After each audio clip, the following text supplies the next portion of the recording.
Hello বন্ধুরা, শুভ দুপুর। দেখো আজকে কি রান্না হয়েছে, চলো দেখায় তোমাদেরকে কি রান্না হয়েছে। তা বন্ধুরা, এখানে রয়েছে আলু ফুলকপির তরকারি, আর তারপরে রয়েছে পালং শাক দিয়ে মুগের ডাল, আর এখানে রয়েছে আলু পনিরের তরকারি,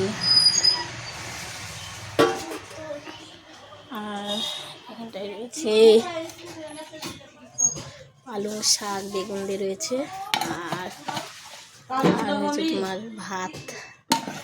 তো আজকে এই মেনু হয়েছে। তো কেমন হয়েছে বন্ধুরা অবশ্যই জানাবে কমেন্টে।